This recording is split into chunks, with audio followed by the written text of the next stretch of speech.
G'day guys, so it's finally time for another S600 video. I've been keen to work on this, but I've had a lot of other stuff needing to be done.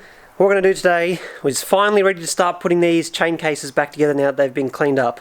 But before I can put the chain cases together, I need to clean the bolts up a bit.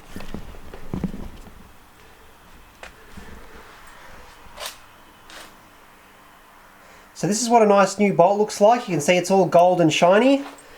And this is what my bolts look like. They're not gold and shiny. So the first thing we're going to do is get a can of gold spray paint.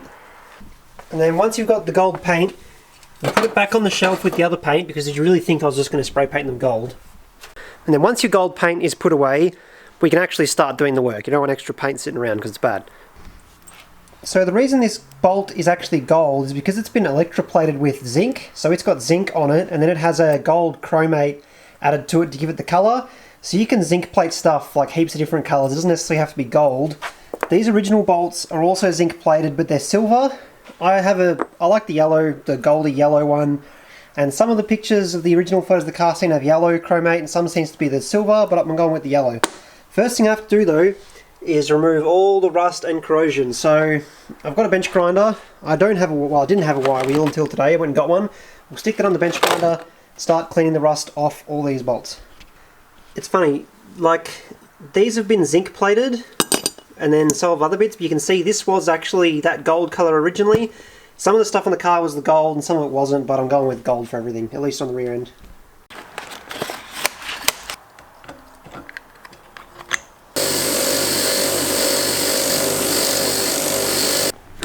Okay, so they're all cleaned up now. That was a pretty tedious job, but they're all been wire wheeled. I still have most of the skin on my fingers. Next thing I'll do is I'll get all my plating stuff, which is down there. I'll clear this bench off and we'll set the plating stuff up and have a look at it. So this is the plating setup. What we've got is we've got this stuff, which will remove the original plating and any rust in that. We rinse it, we go degreaser, give it a scrub, we rinse it, this one needs to be filled with water, then we go into this. This is the main one. So this is a solution with zinc. It's a solution, it doesn't have zinc in it, the zinc's here. Anyway, it's a solution. What we do is we've got a power supply, and we've got the positive connected to these two outside bars, and then our bolts we're going to hang off the middle bar, which has got the negative on it. We've also got a fish tank pump, which is keeping the water circulated, and a fish tank heater, because this has got to be at the right temperature. And what I've got is these things of zinc, they're just bits of metal, they hang off the end ones, and when we hang our bolts off the middle one, the electricity goes into those metal zinc plates and actually pulls the zinc off and attaches it to our bolt. And then it spends about an hour in there, then we rinse it, and then in this tub here, we put it in this, which is an acid that etches it kind of, and then we put in this yellow stuff, which is what actually gives it that gold finish. So you don't have to do this last step. If you just want them zinc plated for rust protection, they'll be silver, but then this is what actually gives them the gold. So we'll start dropping stuff in this bit, and then we'll leave it in there for a while. It looks cool. It strips all this stuff off. So here's one of the chain tensioners. We'll drop it in there and you'll see straight away whether it's got any of the original plating on it. Yeah, there it goes. So you pretty much just leave stuff in there till it stops bubbling, give it a scrub, and then it's ready to go through the rest of the thing. So I'll start dumping all this other stuff in there. I won't put too many things in at once because I want to be able to keep an eye on each one, but we'll start stripping all the old coating off them, and we'll see how it goes. So I've got a few things in the tank going now. You can see it's all full of bubbles. This nut here is finished. You can see there's no more foam coming off it, whereas this one's still going.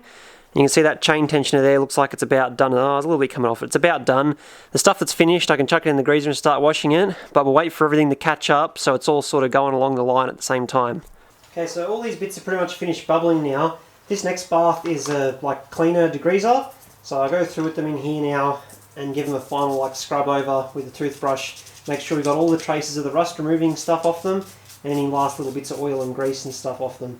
I'm not sure how all these nylock nuts are going to go, because one, there's plastic in them, which I don't know how to go in the chemicals, and hopefully the plastic, there's not any grease and oil sort of stuck between the plastic and the steel bit, but there's only one way to find out. So I'll give these a clean up and then we're ready to go into the plating bath. Alright, so all the stuff's finished getting scrubbed. What I'm going to do now is turn on the power supply here, which is not plugged in. Now the power supply's on, so I'll add the zinc electrodes, the zinc anodes or electrodes, I'm not actually sure which one these are, or maybe it's both. Anyway, these can go in, and then I think first I'm just going to do a batch of the little nuts. So each nut can come out, get as much of the degreaser off. It goes in the first rinse, goes in the second rinse.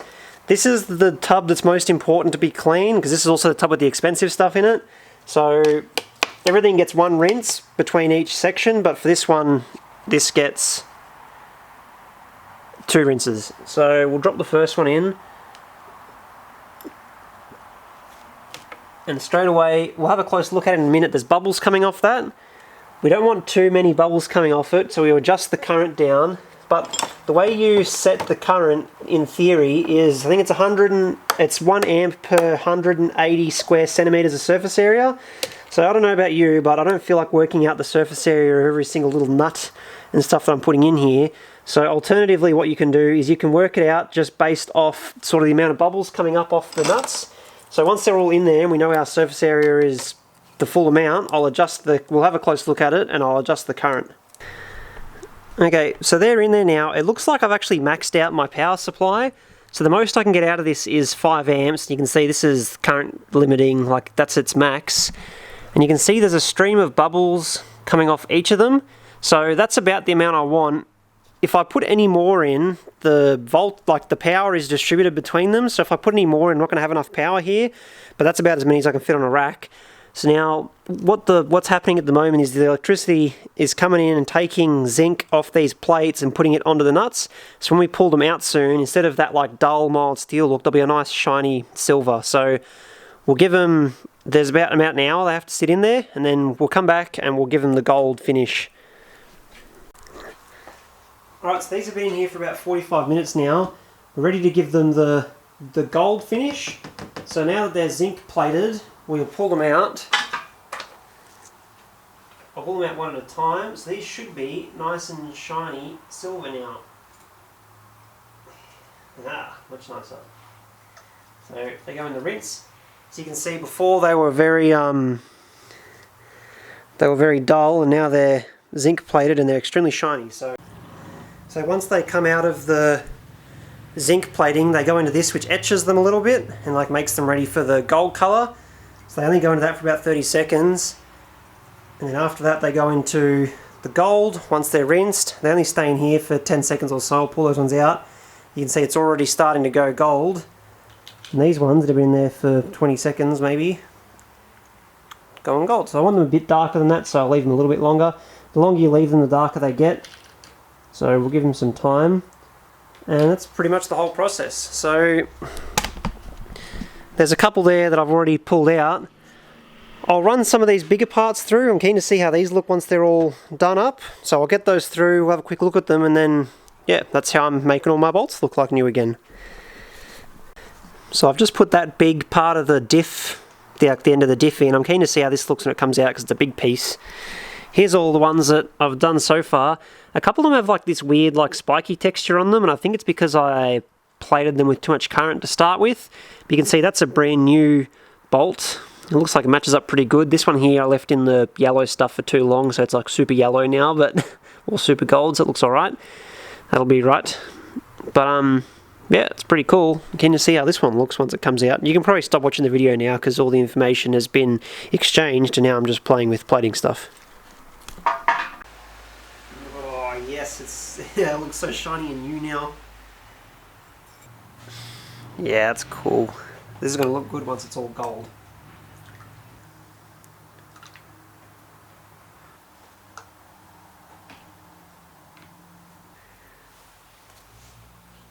Holy crap.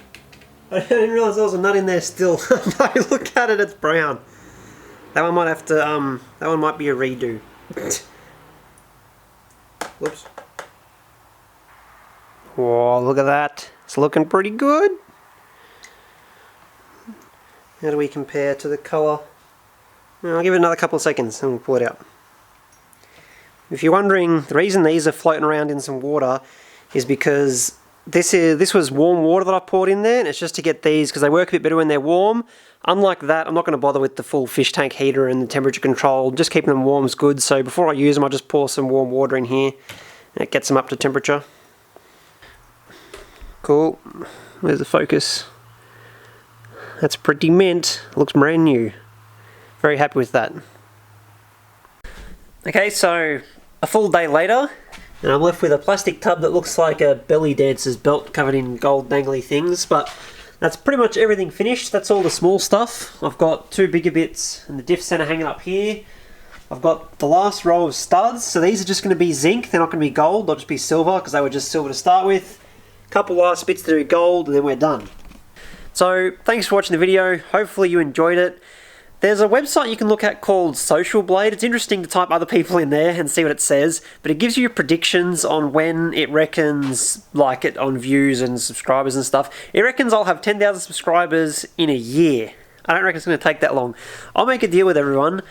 I'm going to put in the effort and I'm going to keep trying to put up 1 video per week, and in exchange we're going to hit 10,000 subscribers before the 1 year thing that Social Blade predicts. And if I miss my 1 week video, I go long without a video, I give you permission to unsubscribe and encourage all your friends to ditch the channel as well because I've failed. So let's try and break that. It should be cool if we can get there. It'd be awesome to have 10,000 subscribers because I'm going to keep doing this stuff. I think it's interesting. I think it's interesting at least. Hopefully everyone else thinks it's interesting. If you want to see other bits and pieces or any specific stuff, let me know. But my arm's tight because this camera's heavy. But other than that, I'll see everyone on the next video.